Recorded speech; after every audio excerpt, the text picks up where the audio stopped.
Amma and I became sisters under the mango tree behind my grandmother's hut when we were 6 years old.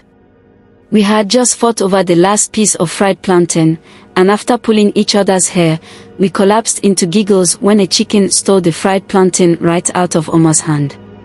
From that day, we were inseparable. We woke up before the sun to fetch water together, our small feet kicking up dust as we raced to the well. We sat side by side in school, sharing one pencil because Amma always lost hers.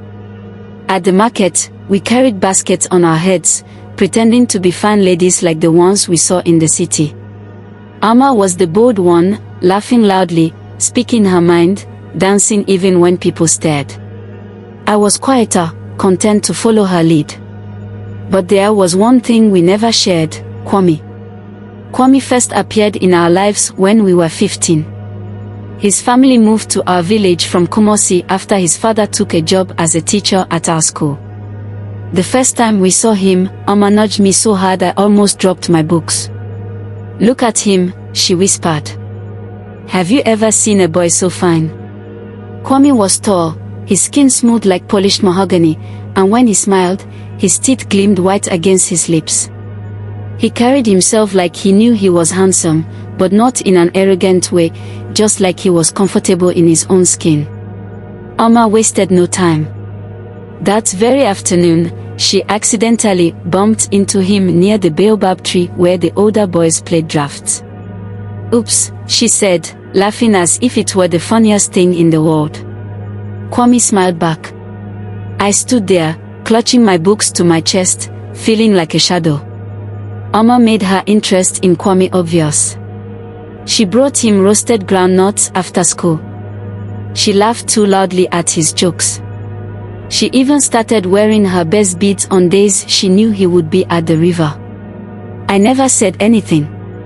Then one evening, as we walked home from the market, Kwame fell into step beside me. "You're Ajua, right?" he asked. I nodded, suddenly aware of how sweaty my palms were. "You're quiet," he said. "But I like that. Amma talks so much, my ears get tired." I laughed, surprised. That was the beginning. Kwame started seeking me out. He'd wait for me after school, pretending he just happened to be going the same way.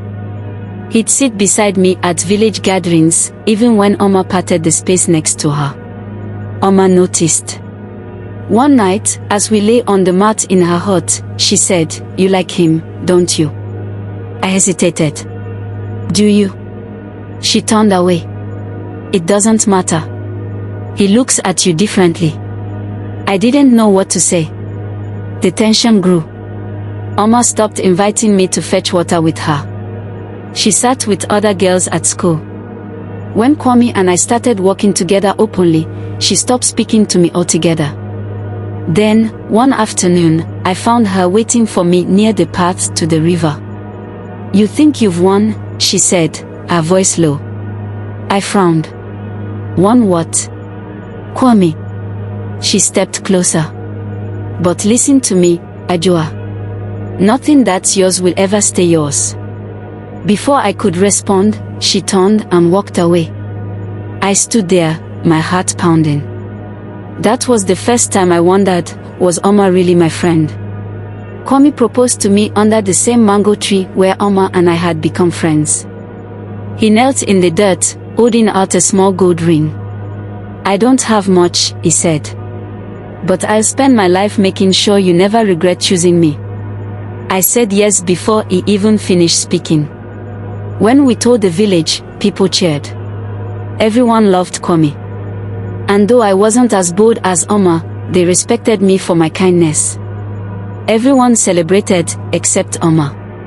She stood at the edge of the crowd, her smile tight. When I went to hug her, she whispered in my ear, "Enjoy it while it lasts." Then she walked away before I could respond. Our wedding was the most beautiful day of my life. I wore a Kent cloth woven with gold and red, the colors of love and prosperity. Kwame looked regal in his matching agbada. The village drummers played until their hands were sore, and the dancers moved as if possessed by the spirits. Amma was there, of course. She wore her finest beads and even helped adjust my veil. "You look beautiful," she said. But her eyes were empty. That night, as Kwame and I entered our new home as husband and wife, I heard a sound outside, soft, like someone crying. When I peeked through the curtain, I saw Omar's silhouette walking away into the dark. The first years of our marriage were sweet. Kwame worked hard on his father's cocoa farm, and I sold my shea butter at the market. We were happy. Amma kept her distance. She moved to the edge of the village and rarely came to gatherings. When we did see her, she was polite but cold. I told myself she just needed time. Then I got pregnant. When I told Kwame, he lifted me off my feet and spun me around. "A son," he declared. He was convinced it would be a boy. We celebrated with our families. But that night, as I lay in bed, I heard a knock at the door. Amma stood there, holding a basket of herbs. "For the baby," she said. "To keep it safe." I hesitated, but took it. "Thank you." She smiled. "You're welcome, Ajoa. After all, we are still sisters, aren't we?" Then she left. I threw the herbs away the next morning. After Kofi was born, Amma started visiting more often. At first, it was helpful. She brought soups to strengthen me, carried coffee when my arms were tired. But then I noticed the way she looked at Kwame. The way he looked back. One evening, I came back from the market to find Kwame standing outside, staring into the distance like he was in a trance. "Kwame." I touched his arm. He blinked, as if waking up. "Oh, Ajoa. You're back. Are you okay?" He rubbed his forehead. "Just tired." But it kept happening. He would forget things, simple things, like where he put his keys or what day it was. Sometimes, he would leave the house at night and not return until morning. When I asked where he'd been, he'd just say, "Walking." The night everything changed, I pretended to be asleep when Kwame slipped out of bed. I waited until I heard the door close. Then I followed. The moon was full, lighting his path as he walked, not toward the fields, not toward the river, but straight to Omar's hut. My stomach twisted. I crept closer, my heart pounding. Through the window, I saw her grinding something in a small bowl. When Kwame entered, she smiled and handed him a cup. "Drink," she said. He obeyed without question. Then, as if pulled by strings, he reached for her. I ran. The next morning, Kwame packed his bag. "I'm leaving," he said, his voice flat. My hands shook. Why? He wouldn't meet my eyes. Oma and I were meant to be. I screamed. I begged. But his eyes were empty. When I confronted Oma, she just smiled. Love is love, Ajoa. You can't fight it. A year later, Kwame came back, thin, sick, his eyes full of regret. The spell broke, he whispered. Oma's magic had turned bitter. Forced love never lasts. We rebuilt our marriage, but things were never the same. Oma left the village. Some say she's cursed now, that no man will ever stay with her. As for me, I learned the hard way. Some friends aren't really friends.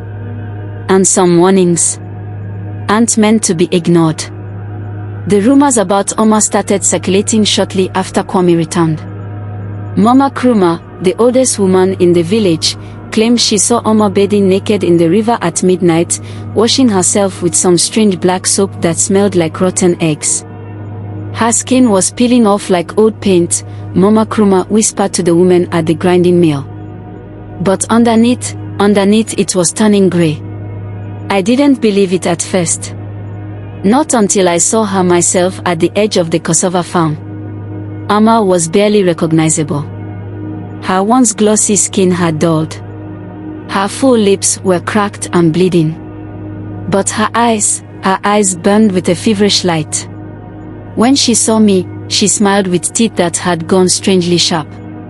"Ajua," she croaked. "Come to gloat." I took a step back. "Oma, what happened to you?" She laughed, a sound like dry leaves crunching underfoot. "The spirits take their payment, sister. Always." Kwame woke screaming nearly every night. In his dreams, he said, he was still with Oma, trapped in her hut while his real body lay beside me. "She fed me things," he confessed one morning, his hands shaking around his coffee cup. "Things that moved in my mouth before I swallowed. Things that talked to me from inside my belly." The worst part. Sometimes at the market, I'd catch him staring at Oma's empty stall with something like longing. The elders called a meeting when little Ifya went missing. The girl had last been seen following a pretty lady with cracked lips toward the old baobab tree. When they found her 3 days later, Ifya couldn't stop scratching at her arms. "Pretty lady gave me sweets," was all she would say.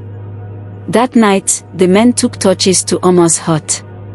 But all they found was a pile of strange bones, and a single, perfect lock of Kwame's hair tied with red string. 5 years later. Kofi started school this year.